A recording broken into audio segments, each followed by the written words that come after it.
Hello from the KUOW newsroom. This is Seattle Now. I'm Patricia Murphy with a roundup of today's top stories. It's Monday, June 30th.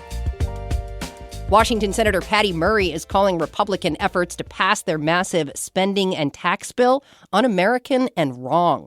The Senate has been voting on amendments to the bill today after Republicans narrowly voted to advance it over the weekend. The Democrat asked her Republican colleagues where their concern for the national deficit has gone. How many times have they told me, I know you want to invest in childcare, Patty, but we got to get this budget under control.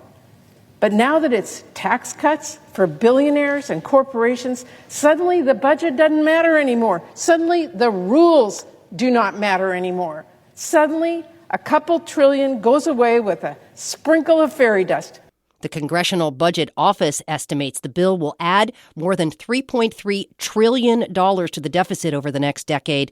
Murray and her fellow Democrats also say the measure will strip millions of people of Medicaid and SNAP food benefits.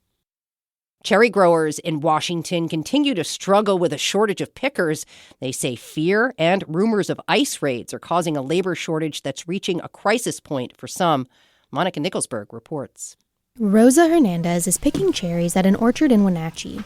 She's one of the few who made the journey from California to Washington to pick this year. And Hernandez says even though she's a citizen, she was terrified on the drive. I would have to use the restroom just because I didn't want to stop at those stop areas, And I would see cop cars or any sheriffs, anything, and it just put that fear in me because it is scary. It's scary for anybody right now. Hernandez says she knows a lot of pickers from California who stayed home this year. She's picking for Carlos Torres, who says he has about half the workers he'd expect to. Torres says if he can't get his cherries harvested during the short window when they're ripe, it put us on the hold, and maybe next year we won't be able to get financing to farm. It would practically cripple the company. Growers and pickers say they haven't seen any ice raids on Washington farms, but the specter of them is still keeping workers home. In Wenatchee, I'm Monica Nicholsberg for KUOW News.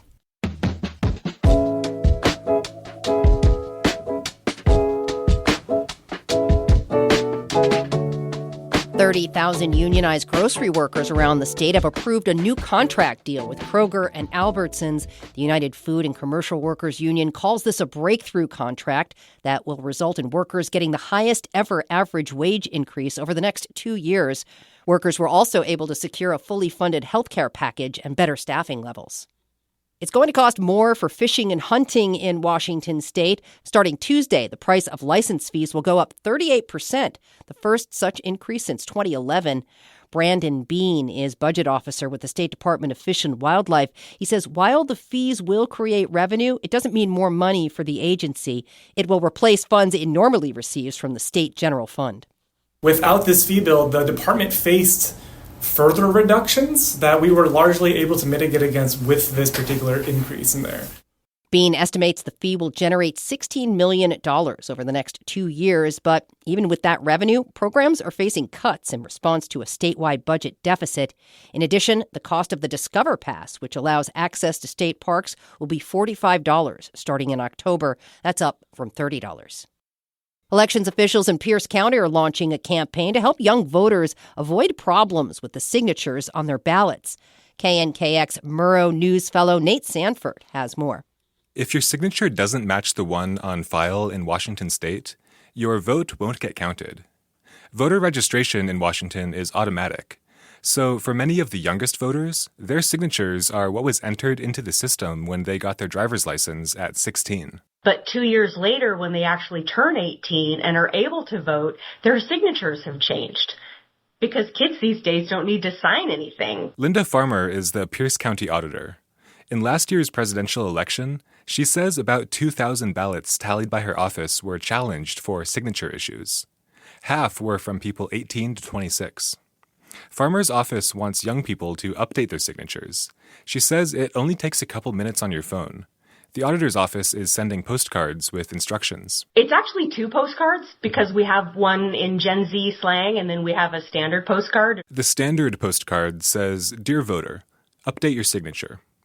The Gen Z one says, "Hey bestie, fix it before it flops." Nate Sanford reporting. Olympia now has its first museum that highlights the capital city's arts, history, and culture. More from KNKX reporter Freddie Menorez. The Olympia Arts and Heritage Alliance Museum is in Olympia's historic district in a former chocolate shop. The free museum features paintings of a city park throughout different time periods, a hallway lined with art and historic postcards of the city, and 2 button blankets provided by the Squaxin Island tribe. Chris Tucker is a founding member of Olympia Arts and Heritage Alliance, the nonprofit operating the museum. And that's the need that we're hoping to address, a place where people really are comfortable coming in, where we're able to have really important and significant and memorable conversations about who we are, where we've been, and where we're going. The nonprofit recently got a boost in funding from the grant Inspire Olympia, which pulls money from the city's sales tax for arts and culture organizations. This funding tool is also currently being used by Tacoma and King County. In Seattle, I'm Freddie Monades. Next time on Seattle Now, we're celebrating Hot Book Summer. We'll get some recommendations for summer reading. One of my favorite series of all time is Emily Wilde's Encyclopedia of Fairies. This is just like one of the most tender love stories that I've read in a really long time. Hear that Tuesday morning. And that's all for today from the KUOW Newsroom in Seattle. Our producer is Andy Hurst. And I'm Patricia Murphy. Seattle Now and KUOW are members of the NPR network. See you later.